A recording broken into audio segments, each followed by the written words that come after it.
오늘은 바울 사도의 수고와 권면에 대한 말씀으로 함께 은혜 받기를 원합니다. 고린도후서 6장은 고린도 교인들이 이단에 빠져가지고 사도 바울에 대해서 당신은 추천서도 한 장 없는 사도가 아니다 하는 이런 아주 혹독한 비난들을 많이 했었죠. 자, 이렇게 비난하는 그 고린도 교회 성도들에게 바울은 마치 부모가 자녀에게 말하듯이 그런 넓은 마음으로 이들을 품고 하나하나 이제 타일르게 되는데, 오늘 6장의 말씀은 어떤 내용이냐 하면 그 종이 한 장에 기록되어 있는 그 인간의 추천서, 그거 한 장 있고 없고 그거를 가지고 나를 이렇게 비난하냐? 그렇다면 나는 그 인간의 추천서 한 장 그거 없다. 그렇지만 나는 내 삶을 통해서 보여주겠다. 추천서 갖고 있다고 하는 그 이단들이 떠드는 그 사람들의 삶과 내가 추천서 없지만 자원하여 내가 주님께 사도로 세움받아서 일해온 내가 내 삶으로 나를 증명하겠다 하는 그런 내용의 말씀이 오늘 고린도후서 6장의 말씀인 것입니다. 그래서 여러 가지 바울이 자기가 복음을 전하면서 수고하고 고생했던 얘기도 하게 되고, 또 고린도 교회 성도들에게 그 속이 좁아 터져 가지고 있는 그런 성도들에게 좀 마음을 넓혀라, 넓은 마음 좀 가지고 내가 자녀에게 말하듯이 하는 말 좀 잘 새겨 들었으면 좋겠다, 그런 부탁을 하고 있는 것입니다. 자, 1번 문제 같이 읽어보겠습니다. 시작. 사도 바울이 하나님의 은혜를 헛되이 받지 말라라는 권면의 뜻은 무엇인가? 하나님의 은혜를 헛되이 받지 말라 하는 이게 무슨 뜻으로 한 말이냐 하면 여기에 하나님의 은혜라는 이 말이 중요한 겁니다. 지금까지 바울이 복음을 전해온 것은 우리가 하나님께 구원받는 것은 전적인 하나님의 은혜로 예수 그리스도를 믿을 때 구원을 받게 된다 하는 이것이 바울이 전한 복음이잖아요. 그런데 고린도 교회에 와가지고 교회를 어지럽혀 놓은 이 이단들, 율법주의 이 이단들이 전하는 복음은 구원은 그렇게 쉽게 얻을 수 있는 게 아니다. 우리가 하나님이 주신 그 율법의 말씀을 철저히 지켜야 구원받는 것이다, 이렇게 가르쳤단 말이에요. 그래서 바울이 이제까지 전한 그렇게 해가지고 예수 믿어 구원 받을 밖에야 구원 못 받을 사람 어디 있겠냐 이러면서 추천서도 한 장 없는 그 바울은 사도도 아니야. 그 사람 말하는 거 그거 다 헛된 말들이야. 우리가 조상 대대로 지켜온 이 율법을 지켜야 구원을 받는 것이지 하면서 이렇게 가르치게 되니까 그만 그 말에 홀딱 고린도 교인들이 넘어가 버렸단 말이에요.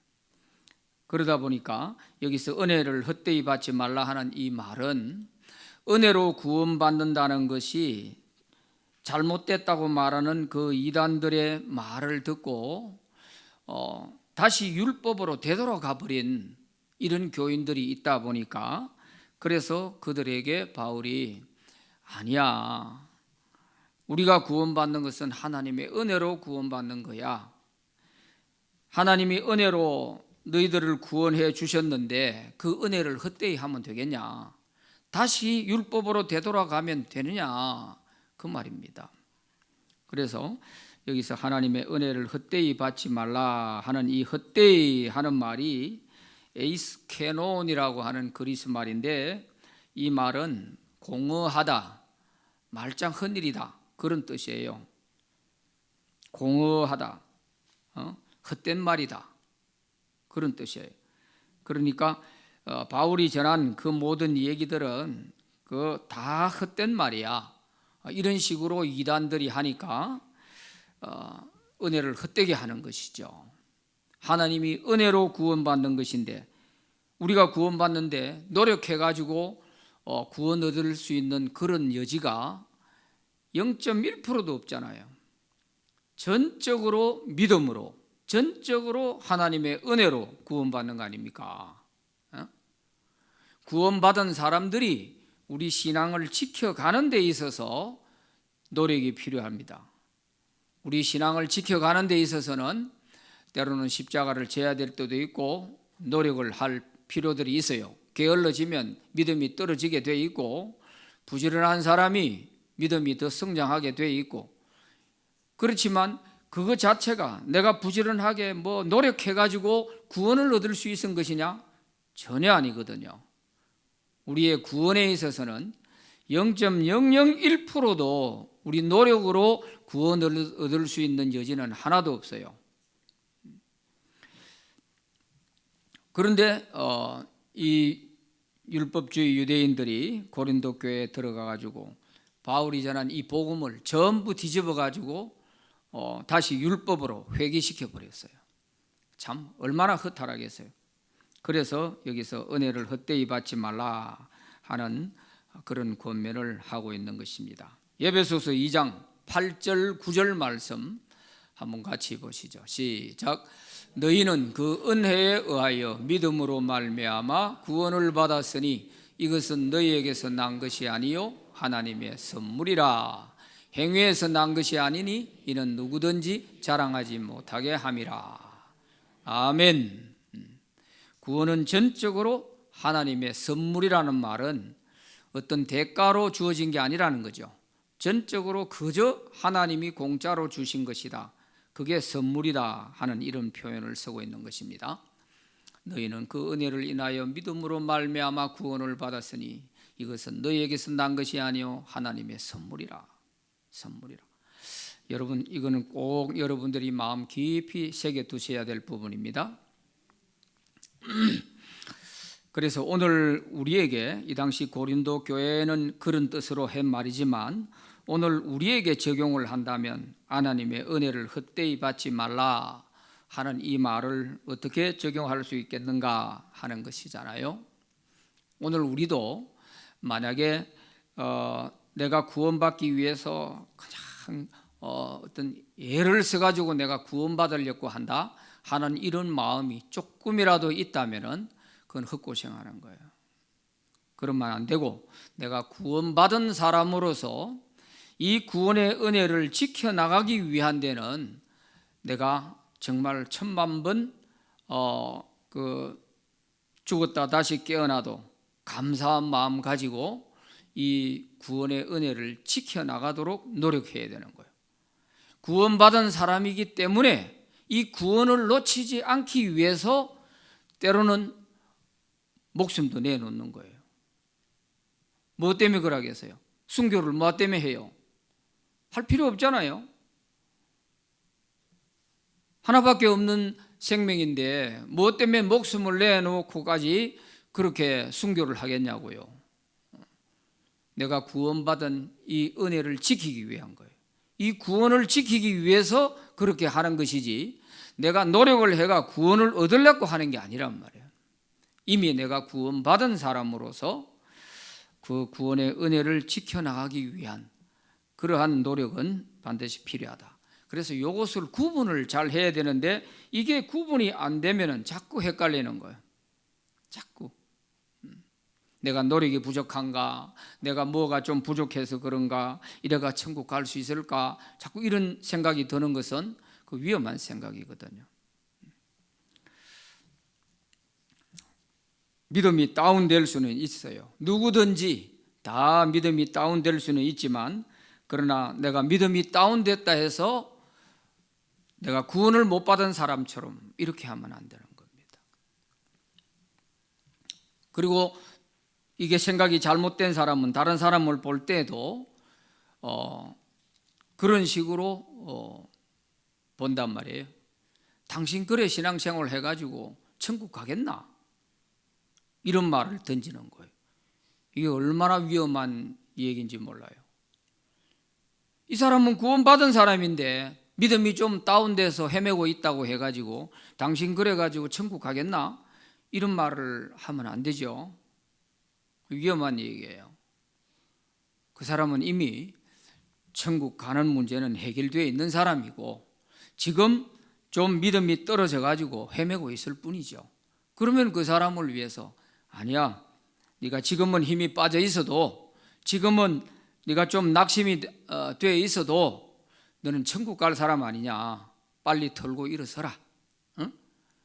같이 기도하자. 우리가 다시 믿음을 회복하고 다시 일어서는 데에는 말씀과 기도밖에 더 있냐, 이러면서 격려를 해주고 땡겨주고 이렇게 세워주려고 해야 되지. 네 그래가지고 천국 가겠냐? 네 그래가 어떻게 구원받겠냐?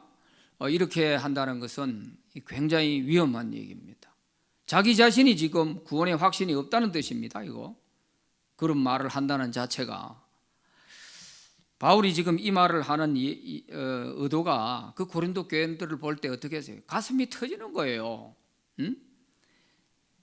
은혜로 구원받는 이 복음을 그렇게 가르쳐 놓았는데 1년 반 동안이나 온갖 고생을 하면서 그 험한 우상 지역에 들어가서 전도해가지고 한 명 한 명 구원받은 사람들을 모아가 교회를 세워놓았더니 이 이단들이 들어가가지고 한순간에 확 휘저어가지고 뒤집어 놓아 버렸단 말이에요. 그 말에 휠딱 넘어가 버렸다는, 그 교인들도 물론 믿음이 어리니까 그렇겠지만 생각하지 않고 예수 믿었다는 뜻이죠. 지금까지 1년 반 동안 바울이 가르치고 할 때에 그 말을 제대로 알아듣지 못했다는 거죠. 좀 생각하면서 믿은 사람이라면 이단들이 들어와서 그런 소리 해도 아니야, 분명히 바울 선생이 그때 우리에게 얘기할 때에 구원은 믿음으로 받는 것이라고 해서, 율법으로 믿을 것 같으면 뭐 때문에 그런 소리 하겠냐, 예수님이 뭐 때문에 오셨겠느냐, 율법 지켜가지고 구원받을 것 같으면 모세의 율법이면 충분한데 그 예수님이 뭐 때문에 오셨으며 그 예수님이 뭐 때문에 십자가에 돌아가셨겠냐, 요거 하나라도 생각할 수 있는 사람이 있었다면 그 이단이 그런 소리 할 때 당신 틀렸어, 그 말은 틀렸어, 우리가 율법 가운데 있었던 때는 이제 이미 지나가서 예수님이 오시기 전에는 그 모세의 율법이었지만 예수님이 오신 이후에는 이제는 율법에서 우리가 은혜의 시대로 넘어갔고 은혜로 구원받는 시대가 되었는데 은혜를 헛되이 하고 다시 또 율법으로 되돌아가라는 말이요 하고 누구 한 사람이라도 이런 말을 할 사람이 있었을 텐데 이단이 와가 제 마음대로 휘저놓도록 그냥 가만히 보고만 있었고 거기에 따라간 거죠. 이게 이제 문제인 거예요. 그러니까 여러분들이 말씀 하나하나를 들을 때에 생각하면서 믿어야 돼요. 생각하면서. 그냥 아멘도 좋지만 이게 이렇게 됐을 적에는 어떻게 되나? 좀 생각을 하면서 믿으면 이게 진리구나 하는 것을 깨달아져야 잘못된 것을 볼 때 저거는 잘못돼서 이렇게 금방 분별을 할 수가 있는 거예요. 한번 생각해 보세요. 1년 반 동안 가르치가 예수 믿게 만들어 놨어요. 예수님이 왜 오셨느냐부터 시작해 가지고 예수님이 왜 십자가에 돌아가셨는지, 왜 부활하셨는지, 그 바울로 하여금 복음의 핵심적인 그런 내용을 얼마나 들었겠어요. 그렇게 듣고 배워놓고도 생각 없이 믿다 보니까 그 이단들이 하는 몇 마디의 소리가 금방 휙 넘어가 가지고 오히려 자기를 복음으로 낳아준 바울에 대해서 당신은 이제 사도도 아니야, 이런 식으로 나오니 참 기가 막힌 겁니다. 기가 막힌 거예요. 특히 이 신천지 이단에 빠져 있는 사람들이 대부분 교인들 자녀들이 많아요. 교인들 자녀들이. 그러다 보니까 부모들이 가슴을 치는 거예요. 그거 빠지면 아예 자녀 하나 잃어버렸다 생각해야 되거든요. 그 부모들은 평생 예수 믿고 교회 생활을 하고 자녀를 키워왔는데 자녀들을 어떻게 키웠냔 말이에요. 그냥 교회 가라고 쫓아만 보냈지 그 아이에 대해서 뭘 궁금하게 생각하고 있고 무슨 믿음의 기초가 안 돼 있는지 이런 거는 전혀 부모가 관심을 안 뒀단 말이에요. 그냥 교회만 잘 가면 되는 줄 알았단 말이에요. 그런데 그 아이들이 사춘기를 접어들고 이제 청년기를 맞이하면은 막 흔들리기 시작하는 거예요. 그러다가 이단에 슉 빠지는 거예요. 지금까지 교회 다닌 사람들이 거기 대부분 다 가 있단 말이에요. 전혀 안 믿는 새신자들은 신천지에는 한 명도 없어요. 다 교회에서 보면 직분자들, 자녀들이 거기에 대부분 다 가 있어요. 그럴 때 부모로서 어떤 마음이 들겠어요? 내가 도대체 지금까지 교회 생활하면서 내 자식 하나도 제대로 못 돌봤다 이렇게 되는 거 아니겠어요? 이런 문제가 있기 때문에 우리가 고린도 교회처럼 되지 않으려면 우리도 좀 생각하면서 믿는 것이 필요하다 하는 것입니다. 2번 문제 읽어봅니다. 시작. 바울은 지금이 은혜의 때요 구원의 날이라고 한 의미는 무엇인가? 자, 2절 말씀 한번 봅니다. 이르되 내가 은혜 베풀 때 너희에게 듣고 구원의 날에 너를 도왔다 하셨으니, 이 말은 이사야 49장 8절에 나와 있는 말씀입니다. 이사야 49장 8절 한번 읽어봅시다. 시작. 여호와께서 이같이 이르시되 은혜의 때에 내가 너에게 응답하였고 구원의 날에 내가 너를 도왔도다. 내가 장차 너를 보호하여 너를 백성의 언약으로 삼으며 나라를 일으켜 그들에게 그 황무하였던 땅을 기업으로 상속하게 하리라. 이게 무슨 말이냐 하면 이사야가 예언한 말씀인데, 이때는 이스라엘 백성들이 포로에 끌려가기도 전이에요. 포로에 끌려가기도 전인데 이사야가 포로에 끌려갈 것에 대한 예언도 하고, 이것은 이제 포로에서 해방되어 나올 것에 대한 예언을 한 거예요. 예언을. 그래서 이 은혜의 때에 내가 너를 응답하였고 구원의 날에 너를 도왔다 하는 말은 때가 됐을 때에 이스라엘 백성들이 그 바벨론에서 해방돼서 다시 황무한 너희 고국으로 다시 돌아와서 이 땅에서 다시 일어서게 될 것이다 하는 그런 회복에 대한 하나님의 약속의 말씀이란 말이에요. 그대로 되었잖아요. 이사야의 예언대로 그들은 포로에서 해방되어 돌아왔고 고국에 와서 다시 민족을 회복하게 했지 않습니까? 이것처럼 이 성경에 나와 있는 이 이사야의 예언도 포로에 잡혀가기도 전에 벌써 해방되어 나올 것에 대한 예언을 했지만, 이 예언을 그 당시에 들을 때에는 황당하게 들은 거죠. 백성들이 이게 도대체 뭐 잠꼬대 같은 소리를 하냐 이렇게 들렸을 거 아니에요.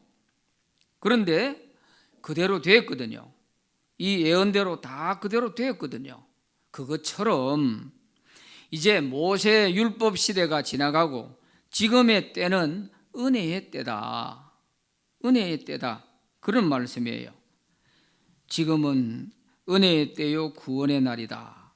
그런 말을 지금 하고 있는 거예요. 2절 그 하반절에 보세요. 보라 지금은 은혜 받을 만한 때요 보라 지금은 구원의 날이로다. 그러고 있어요. 그러니까 구약의 이사야 예언 시대에 이 말을 들었을 때 황당하게 여겨졌던 그 백성들이 믿지 못했던 것처럼 오늘날 여러분들도 은혜의 시대가 왔는데, 예수님이 오셔서 예수를 믿는 자마다 구원을 주시는 이런 은혜의 시대가 왔는데, 다시 옛날로 되돌아가서 율법 시대에 그것을 붙들고 있으면 되겠느냐? 지금은 은혜 받을 만한 때요 지금은 구원의 날이다. 누구든지 예수 믿으면 은혜로 구원받는 그런 시대다. 이 말을 이렇게 표현한 거예요. 지금은 은혜의 때요 구원의 날이다. 이런 말로 표현을 한 것입니다. 그러니까 예언은 항상 시대를 앞서가는 것이지 않습니까? 전혀 어떻게 보면은 그 당대 사람들이 살아있을 때에는 이거는 뜬구름 잡는 같은 그런 이야기로 들리지만 하나님의 계획에는 하나도 차질 없이 그대로 다 이루어져 가는 거거든요. 그래서 예언의 말씀을 믿음으로 받아들이는 사람은 그 은혜를 누리지만 믿지 못하는 사람에게는 은혜가 다 소용이 없는 것이죠. 그래서 이제 율법의 시대는 지나갔다. 지금은 이제 은혜 받을 만한 때고 구원의 날이다. 그 말의 의미를 잘 기억하시면 좋겠어요. 누구든지 지금은 그리스도를 믿으면 구원받는 때다. 구원받는 때다. 그래서 우리가 하나님의 심판에 대한 기준을 보면은 더 명확하게 알 수 있습니다. 심판의 기준은 양심 심판 시대가 있고, 그 다음에 율법 심판 시대가 있고, 그 다음에 은혜 심판 시대가 있단 말이에요. 모세가 십계명을 받기 이전에 대한 심판 기준은 양심 심판 시대입니다. 그래서 율법이 있기 이전에는 하나님께서 우리 마음에 주신 이 양심에 의한 심판이에요. 로마서 1장을 여러분들이 자세히 잘 좀 읽어보세요. 그렇게 하고 그 다음에 율법이 주어진 이후에는 율법이 심판 기준이 되는 겁니다. 모세의 율법이. 그래서 이 율법 시대는 예수님이 오시기 전까지 이 율법 시대 심판 기준이 율법이 됩니다. 율법이. 그런가 하면 예수님이 오시고부터는 이제는 은혜의 시대이기 때문에 예수를 믿으면 구원이요 믿지 않으면 심판인, 이런 기준이 되는 거예요. 그러니까 기준이 달라졌는데 옛날 기준 붙들고 그렇게 하면 되겠냐 이거예요. 법이 바뀌고 기준이 달라졌으면 거기에 따라가야 되는 것이지, 옛날 법 찾으면 그게 통합니까? 안 통하지요. 나라의 헌법도 바뀌고 나면 옛날 법 가지고 자꾸 떠들면 그건 조금 맛이 간 사람이죠. 그것처럼 바울이 말하는 지금은 은혜 받을 만한 때요, 지금은 구원의 날이다. 지금은 이제 예수 믿어야 구원받는 은혜의 시대다. 때를 잘 알아라 그런 거예요. 그래서 거기 때, 날 이게 반복되지 않습니까? 이사야의 예언을 인용하면서 내가 은혜 베풀 때에, 구원의 날에 이렇게 하는데 그 뒤에 지금은 또 은혜 받을 때요, 구원의 날이다. 때, 날 이거를 반복하고 있지 않습니까? 대조해서 그렇게 설명을 하고 있는 것이죠. 자, 3번 문제 읽어봅니다. 시작. 바울이 복음을 전하면서 많은 고생을 한 이야기를 하는 이유는 무엇인가? 이제 오늘 이 내용이 바로 고린도후서 6장에 대한 핵심적인 내용입니다. 고생의 얘기가 많이 나오죠. 3절 말씀, 우리가 이 직분이 비방을 받지 않게 하려고 무엇이든지 아무에게도 끓이지 않게 하고 오직 모든 일에 하나님의 일꾼으로 자천하여 하면서 고생했던 얘기를 쫙 설명을 하고 있습니다. 그러면 복음을 전하면서 많은 고생한 이런 얘기를 하는 그 이유가 뭐예요? 뭐 때문에 바울이 이런 얘기하는 거예요? 자기 고생한 거 알아달라는 거예요? 고생한 거 자랑하는 거예요? 뭐 때문에 이 얘기를 하는 겁니까? 이 얘기를 왜 갑자기 해요? 은혜 받을 때요, 구원의 날에다 해놔놓고 왜 이런 얘기를 하냐 말이에요. 그 3절의 답이 있잖아요. 이 직분이 비방을 받지 않게 하려고. 직분이 비방을 받지 않게 하려고. 자, 바울에 대해서 고린도 교인들이 비난한 것이 그 추천서 없다 해가지고 그래서 사도가 아니다 하고 이렇게 아주 비난을 했지 않습니까? 그렇기 때문에 바울이 사도라는 말을 안 쓰잖아요. 5장에서도 사도라는 말을 안 쓰고 화목해하는 직분, 또 그리스도의 대사 이런 말로 썼잖아요. 사도라는 말을 안 써. 왜? 사도가 아니라고 비난하니까 그러면 사도라는 말을 이해 못하겠거들랑 내가 사도라는 말 대신에 더 쉬운 말로 내가 일러줄게 하고 하는 말이 사도가 무엇이 사도냐? 하나님과 불신자들 사이에서 화목해 만드는, 하나님과 원수되어 있는 인간들을 하나님과 화목해 만들기 위해서 우리가 예수를 전하고 예수를 믿음으로 하나님과 화목하게 되는 것이다. 그러지 않으면 원수가 되어 있는 거 아니냐. 이래서 화목해 하는 직분이라는 말을 거기 18절 5장 18절에서 하셨고 또 20절에서 보면 그리스도의 대사라는 말, 이런 말로 사용을 해요. 그러면서 6장에 와서는 또 사도라는 말 대신에 우리가 하나님과 함께 일하는 자라는 이런 표현을 쓰고 있어요. 1절에 보면은 우리가 하나님과 함께 일하는 자로서 이렇게 표현을 해요. 그러니까 사도라는 말이 그 고린도 교회 성도들에게는 지금 이단에 완전히 빠져 있다 보니까 사도라는 말만 들어도 거부 반응을 자꾸 일으키니까 바울은 사도라는 말 대신에 이런 용어를 지금 쓰고 있는 거예요. 그 사도라는 것이 무슨 대단한 무슨 권력이나 되는 것처럼 그렇게 오해를 하고 있는 것이죠. 그런 게 아니다. 그러면서 여기서는 이 직분 이렇게 표현하고 있어요. 이 직분. 사도라는 말은 안 하고 사도라는 직분에 비방을 받지 않게 이렇게 안 하고 이 직분은 앞에서 말하는 화목해 하는 직분이죠. 그리스도의 대사의 직분이죠. 그래서 이 직분이 비방을 받지 않기 위해서 나는 이렇게 살아왔다. 내 삶으로 증명해 보여주겠다.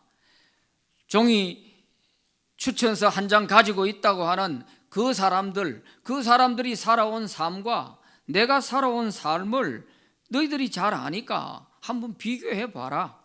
나는 삶으로 증명하겠다. 이 말이에요. 그래서 자기가 이걸 자랑하려고 하는 것도 아니고 고생한 거 내 수고 좀 알아달라는 것도 아니에요. 다만 내가 사도로서 이 직분에 욕이 되지 않게 하기 위해서, 비방받지 않게 하기 위해서 내가 이런 고생을 하면서도 복음을 전했다. 이게 사도가 가는 길이다. 그런 말입니다. 그 이단들은 들어와 가지고 바울을 깎아내리고 바울에 대한 비난을 하고 자기들의 자신을 높이 치켜 세우면서 결과는 뭐예요? 자기들이 불신자한테 가가지고 전도 한 명이라도 해가지고 교인들 만드는 게 있나요? 바울이 가르쳐서 교인 만들어 놓으니까 와가지고 엉뚱한 잘못된 이단 교리를 가르치고 다시 옛날로 회귀시키고 이 짓만 하고 있는 거예요. 그러면서 교인들로부터 와, 이 사람 대단하다. 이 사람은 추천서까지 가지고 다니니까 이 사람이 더 훌륭한 것 같다. 이래가지고 교인들로 하여금 착각에 빠지게 해가지고 자기들은 높임을 받고 바울은 깎아내리고 고린도 교인들은 이게 어디로 가는지도 모르고 끌려가고 있고 이런 상황 아니에요. 그래서 바울이 부득불 지금 이 얘기를 하고 있는 것입니다. 직분이 비방받지 않기 위해서. 직분이 비방받지 않기 위해서. 그러니까 오늘 우리에게 한번 좀 생각을 해보세요. 만약에 오늘 우리가 직분자들이 있고 직분이 없는 사람들이 있어요. 그러면 직분 가진 사람이 직분 없는 성도에게 너는 지금까지 집사도 못 됐냐? 아이고 지금까지 예수 못 믿었냐? 이러면서 자꾸 조롱을 한다고 생각을 해보세요. 그랬을 때 직분이 없는 사람이 이분이 가만 생각할 때 저 사람은 직분이 집사다 권사다 하면서 하는 행동은 보니까 전혀 본받을 만한 것도 없더만 맨날 내보고 집사도 못됐다고 비난만 하고 있네. 당신은 직분 가지고 내한테 삶으로 한번 증명해봐라. 나는 직분이 없지만 당신보다 더 내가 삶으로 나는 믿음의 성도로서의 내가 증명하겠다. 이거하고 똑같은 겁니다. 이런 거하고 똑같은 건 말이에요. 이 이단들이 바울을 비난하고 이렇게 하니까 이거는 무슨 계급 싸움도 아니고 이걸 가지고 말싸움 자꾸 해봐야 끝이 없잖아요. 그러니까 바울은 그 직분에 대해서 사도가 듣기 싫으면 내가 사도라는 말 안 쓴다. 나는 부모 같은 심정을 가지고 자녀에게 말하듯이 내가 너희들을 품고 내가 하는 이 얘기다. 그러면서 내 삶으로 나는 사도의 이 직분을 가지고 있는 사람으로서 증명하겠다.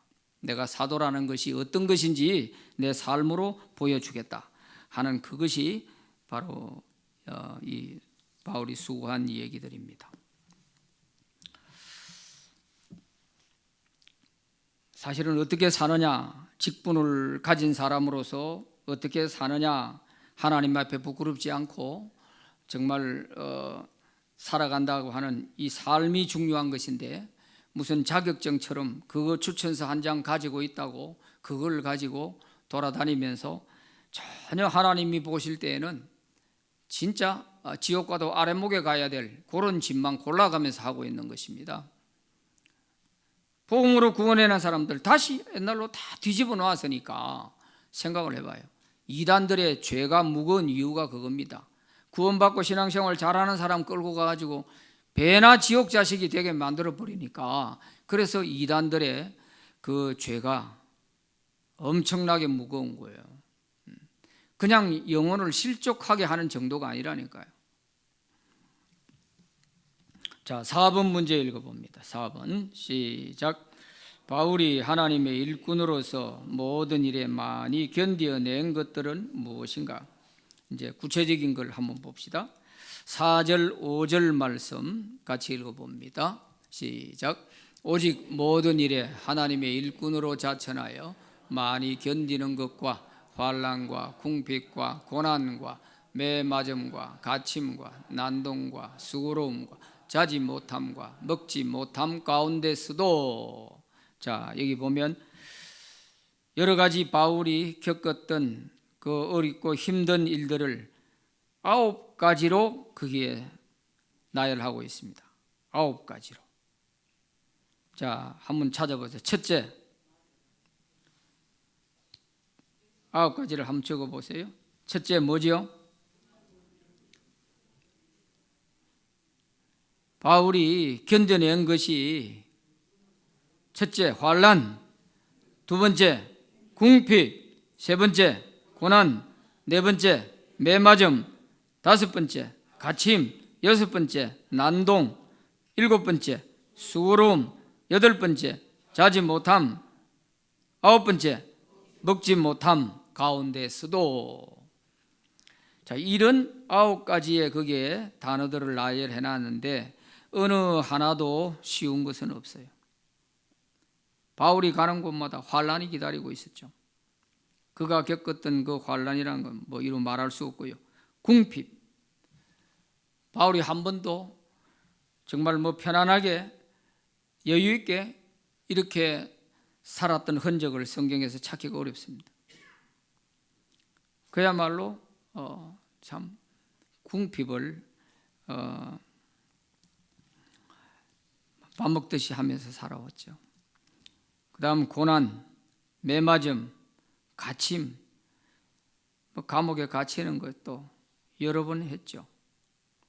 또 에베소 왔을 때는 난동꾼들이 일어나가 난동을 부리고 뭐 별의별 수모를 다 당하고 했잖아요. 또 수고로움과 자지 못함과 먹지 못함. 자, 이런 매를 맞아도 40에 하나 모자라는 매를 5번이나 맞았다 그랬잖아요. 배를 타고 가다가 3번 파선을 당했다. 우리는 사도행전에서 마지막 로마로 가는 여정에서 유라굴로 풍랑을 만나가지고 죽을 고생을 했던 그거 하나만 우리가 성경에서 기억을 하고 있는데, 바울의 간증을 보면 그게 아니죠. 3번 파선했다. 배를 타고 가다가 3번이나 배가 깨져가 죽을 고비를 넘긴 이런 얘기도 있어요. 그러니까 이런 많은 그 고생, 그런 가운데서도 그는 이 복음 전하는 것을 포기하지 않고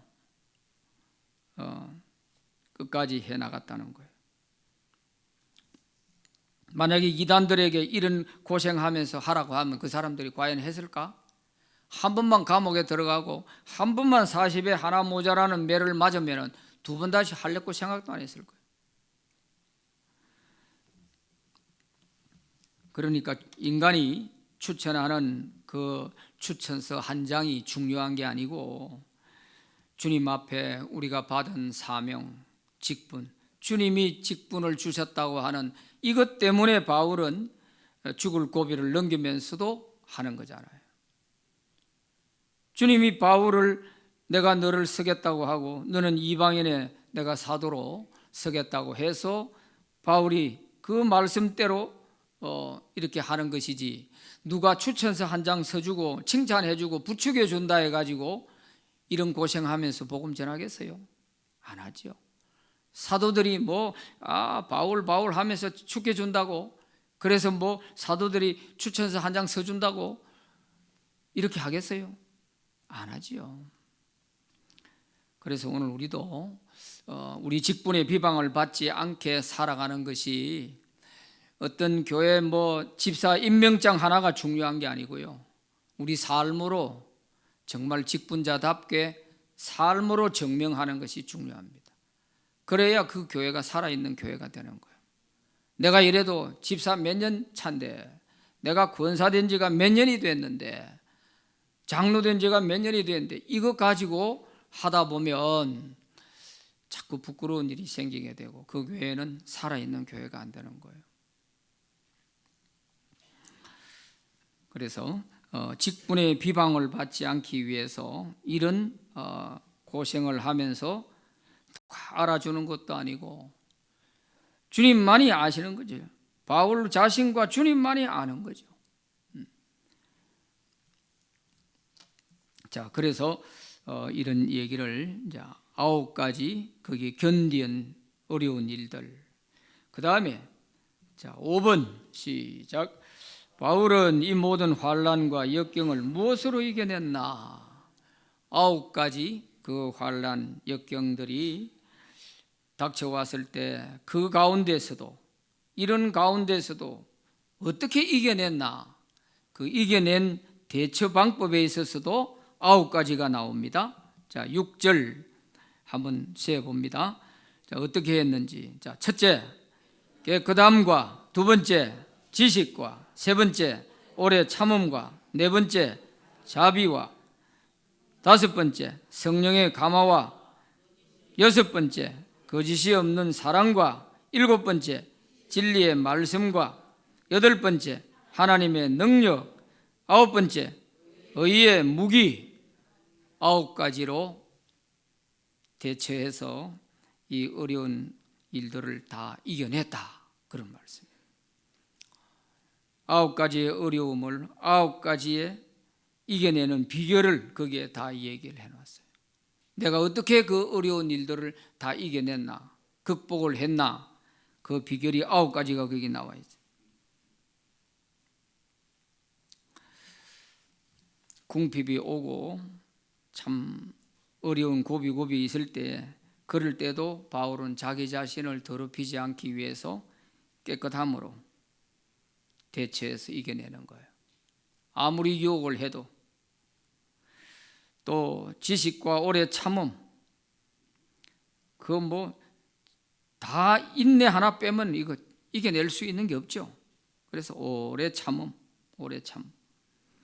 이 오래 참음의 뿌리에는 사랑이 있습니다. 사랑.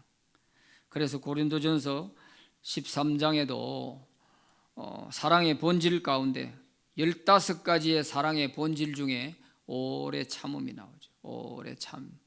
그리고 모든 것을 견디느니라. 사랑이 없으면 이거 안 되는 거예요. 오래 참을 수가 없어요. 자비, 성령의 감화, 거짓없는 사랑, 임기응변식으로 한다면 오래 못 갔겠죠. 그러나 거짓없는 사랑으로 그렇게 대처하고 이겨냈다. 그리고 진리의 말씀, 하나님의 능력, 구비구비마다 하나님의 능력, 이 능력이 정말 바울로 하여금 참 살맛이 나게 만들어주는 이런 것을 보게 되죠. 지금 우리가 새벽에 사도행전 28장을 보는데요, 바울이 코나에 몰렸나 싶으면 하나님께서도 기적을 통해서 또 다시금 바울로 하여금 정말 죽을 죄인이라 했다가 하나님이 세우시니까 기적을 통해서 신이다 이렇게 하고 말이죠. 참 이런 파노라마 같은 그런 바울의 행적을 볼 수가 있죠. 자, 그래서 이것이 바울이 이런 어려운 점들을 이겨낸 비결입니다. 비결. 오늘 우리가 힘들고 어려운 일이 있을 때 나는 무엇으로 이겨내고 있나, 이 9가지 가운데 내가 이겨내고 있는 비결이 이 가운데 하나는 있어야 될 거 아니겠어요? 내게 지금 뭐가 부족하구나? 나는 뭘 가지고 이겨내야 될까? 하나님 말씀과 하나님의 능력이 필요한가? 의의 무기가 필요한가? 무엇이 필요한지 내게 필요한 결핍된 요소를 찾아서 우리도 바울처럼 어떤 어려움 가운데서도 내 믿음이 흔들리지 않고 내가 예수 믿고 나아가고 복음 전하고 하는 일에 조금도 주저하지 않고 나아갈 수 있는 그런 비결을 우리도 갖고 있어야 되는 거예요. 갖고 있어요. 그래서 신앙생활 오래 한 사람들을 만나서 얘기를 듣고 내가 어려울 때 또 상담도 하고 하는 게 도움이 되는 이유가 왜? 그분들이 살아온 모든 과정 속에서 이겨낸 비결이 있거든요. 권사님, 집사님은 나처럼 이렇게 어려운 일을 당했을 때 어떻게 이겨냈습니까? 그거 아니겠어요? 그런 얘기를 듣다 보면 참 겉으로 보기에는 고생 한번 안 해본 것 같은 그런 권사님인데 이 얘기를 들어보니까 참 책을 한 권 써도 서겠네. 내가 지금 어렵다고 하고 있는 이거는 뭐 비길 바도 못 되는구나, 이런 생각을 하면서 나도 이겨낼 수 있는 그게 뭔가 비결을 하나씩 해나가야 되죠. 이것이 쌓이고 때 이제 우리 신앙생활의 노하우를 많이 얻게 되는 것입니다. 에베소서 6장 10절부터 13절까지 같이 봅니다. 우리에게 다가오는 어떤 것도 다 이겨낼 수 있기 위해서는 전신갑주가 우리에게 필요한 것입니다. 시작. 끝으로 너희가 주 안에서와 그의 능력으로 강건하여지고 마귀의 관계를 능히 대적하기 위하여 하나님의 전신갑주를 입어라. 우리의 씨름은 혈과 육을 상대하는 것이 아니요 통치자들과 권세들과 이 어둠의 세상 주관자들과 하늘에 있는 악의 영들을 상대함이라. 그러므로 하나님의 전신갑주를 취하라. 이는 악한 날에 너희가 능히 대적하고 모든 일을 행한 후에 서기 위함이라. 아멘. 마지막 날에 우리가 다 이겨내고 굳굳하게 믿음으로 바로 서기 위해서 이런 전신갑주가 필요하다는 거예요. 오늘 우리도 크고 작은 어려움 앞에 무너지지 마시고 우리의 그 문제를 해결하고 이겨나갈 수 있는 비결을 오늘 이 말씀 가운데 하나는 꼭 찾으셔가지고 반드시 승리하시기를 바랍니다. 6번 시작. 성도가 구별된 삶을 살아야 하는 이유와 하나님의 약속은 무엇인가? 14절부터 18절까지에 대한 말씀인데 11절부터 13절까지의 말씀은 고린도 교인들에 대한 그 좁은 마음을 좀 넓혀라. 내가 부모가 자식에게 대하듯이 내가 너그러운 넓은 마음 가지고 너희들을 대한다. 그러니 너희들도 마음을 좀 넓혀라, 그런 말입니다. 그래서 13절에 거기 보면 내가 자녀에게 말하듯 하노니 보답하는 것으로 너희도 마음을 넓히라. 바늘 하나 꽂을 만한 곳이 없을 정도로 좁아진 그런 고린도 교인들의 그 마음에 무엇이 문제인지를 바울은 알고 있거든요. 그래서 철없는 아이들에 대해서는 부모 같은 마음으로 수용하고, 또 시간이 지나다 보면 또 자기가 다 깨달아 가지고 그럴 때 이제 아이고 우리 부모가 나 때문에 속 많이 썩혔구나, 고생 많이 했구나, 뒤늦게 가서 철이 들면은 또 그렇게 깨달아지잖아요. 그럼 받아주는 이런 게 없으면은, 같이 맞싸우면은 그런 일은 절대 없겠죠. 그래서 넓은 마음으로 바울이 이들을 대하고 있다 하는 것이고, 14절부터 18절까지에는 너희들이 구원받은 사람으로서 믿지 않는 자들과 멍에를 같이 매지 마라, 그런 얘기가요. 그게 바로 성도가 구별된 삶을 살아야 한다 하는 이유를 쭉 설명하고 있는 거예요. 14절, 15절, 16 여기가 구원받은 사람으로서 멍에를 함께 해야 될 사람과 함께 해야 되지, 같이 해서 도저히 안 될 사람과 같이 하면은 믿음 다 잃어버린다, 그런 말입니다. 14절에 너희는 믿지 않는 자와 멍에를 함께 매지 말라. 의와 불법이 어찌 함께하며 빛과 어둠이 어찌 사귀며 그리스도와 벨리알이 어찌 조화되며 믿는 자와 믿지 않는 자가 어찌 상관하며 하나님의 성전과 우상이 어찌 일치가 되겠느냐, 그 말입니다. 성도는 성도답게 구별된 삶을 살아야 된다, 그런 말입니다. 그렇다 해가 불신자하고는 상대도 하지 마라, 그 말이 아닙니다. 여기서 멍에를 같이 매지 마라 하는 말은 그 사람들을 외면해라, 그 사람들은 말도 섞지 마라, 그런 뜻이 아니고, 그 사람들과 함께 삶의 모든 것을 따라가서는 안 된다는 뜻이에요. 따라가서는. 기름과 물은 한 병에 넣어가지고 흔들어 놓으면 마치 섞이는 것 같지만, 다시 가만히 두면 기름은 기름대로 물은 물대로 딱 갈라지지 않습니까? 섞여지질 않아요. 아무리 흔들어 둬도. 그것처럼 성도는 자기 정체성이 분명해야 되고, 아무리 세상이 혼탁하고 혼란스럽다 해가지고 성도가 성도로서의 정체성을 잃어버리고 이게 성도인지 세상 사람인지 구분이 안 되는 이런 것이 되면 안 된다는 거죠. 그래서 전혀 구분이 안 되는 그런 삶을 사는 사람이 세상 사람과 함께 멍에를 같이 맨 사람이라 이렇게 볼 수 있는 것이고, 여기서 멍에를 맨다 하는 이 표현이 뭐냐 하면 신앙에 방해되는, 신앙을 무너뜨리는 그런 요소를 가까이 하지 말아라, 그런 뜻이죠. 거기 보면 나와 있잖아요. 의와 불법이 어찌 함께 할 수 있느냐. 기름과 물처럼 의와 불법은 섞여질 수가 없어요. 우리는 하늘에 속한 사람이고 믿지 않는 자들은 세상에 속한, 사탄에 속한 사람만이에요. 사탄의 자녀들과 하나님의 자녀가 어떻게 섞여집니까? 같이 한 장소에 넣어놨다고 섞여지나요? 안 되잖아요. 이 도저히 섞여지지 않는다는 뜻이에요. 의와 불법이, 빛과 어둠이, 벨리알과 그리스도가 어떻게 조화가 되겠냐, 섞여지겠느냐. 하나님과 벨리알은 우상입니다. 우상을 말하는 것. 하나님과 우상이 어떻게 섞여질 수 있겠느냐. 믿는 자와 믿지 않는 자가 어떻게 섞여질 수 있겠느냐, 그 말입니다.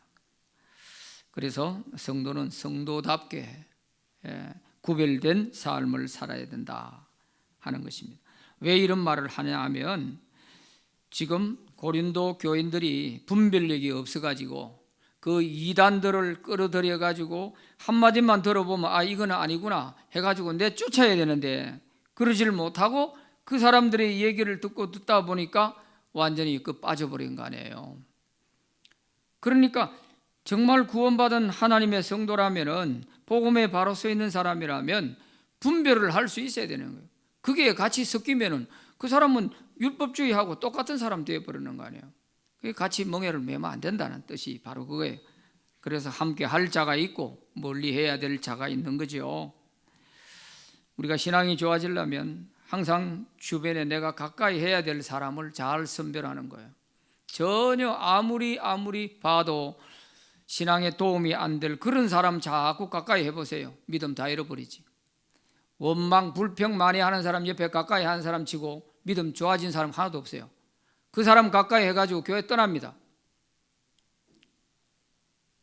그래서 원망 불평하는 사람은요, 자기가 떠나면 돼. 왜 자꾸 다른 사람에게 그렇게 원망 불평해가지고 다른 사람까지 신앙을 실족하게 만드느냐 말이에요.